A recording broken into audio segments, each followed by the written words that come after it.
It is now my incredible, distinct honor and privilege and pleasure to call up my good friend, every HUC professor, to grace our ears with some brilliant words of Torah from every senior sermon this fine morning.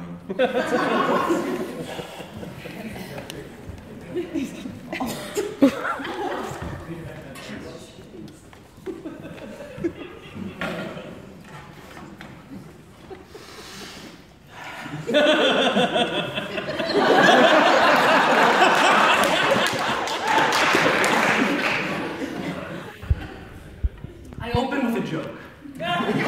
But you laugh out of a sense of obligation, even though it's not a very funny joke. And then I transition into a personal story.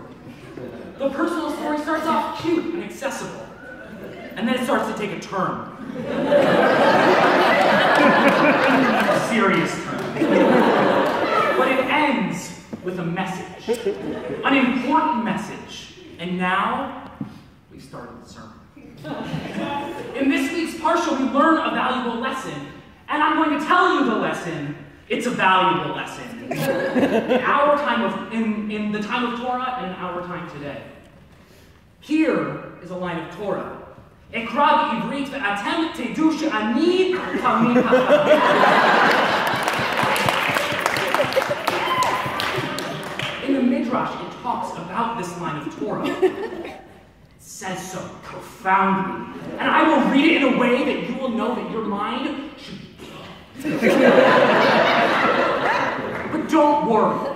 I know more than just Midrash. I'll quote an obscure medieval interpretation and then a Rebbe from the 18th century. And these texts, they also speak to us today.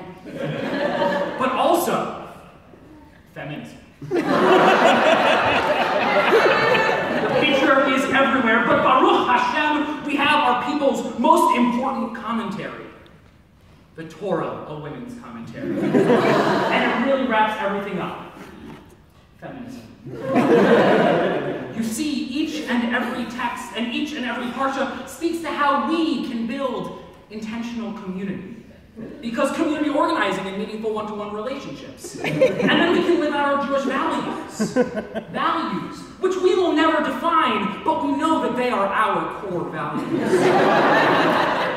You see, we must build meaningful community centered on appreciative inquiry and meaning, rooted in Jewish journeys, which inform that very meaning-making process. You know, the first meaningful experience that I ever had in making meaning in community, that was during my time in Nifty. It was reinforced at URJ summer camp and at Hillel Brandeis. And then I went straight to HUC, so I've learned all of life's important lessons.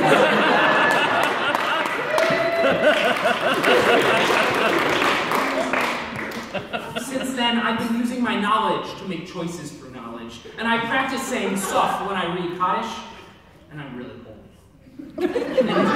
In this liminal moment, it's time for me to say something controversial. But I'll say it in a pastoral tone, so you won't be angry at me later. Let's talk topics for a minute.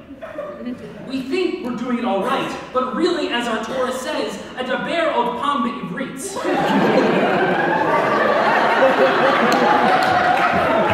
You see, everything fits together. And now it's time for me to give an nechemta. Remember when I told you that personal story in the beginning? Well, my personal story was actually about all the things I've been talking to you about. Nechemta. Nechemta, nechemta, nechemta. Therefore, Tikkun Olam and B'Tselem Elohim, women of the wall, pluralism, trans-denominationalism, post-denominationalism, said it.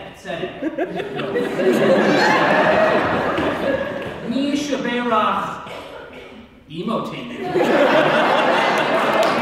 Sarah, Rivka, Rachel, Leah, Bilhah, Zilpah, Hannah, Huldah, Sally, Presand, Amotenu, Isaac Mayer Wise, Stephen S. Wise, Herman Cohen, Abraham Joshua Heschel. May we all be blessed by all that stuff that I already said. And that, my friends, my community. That is why we should admit intermarried students to HUC.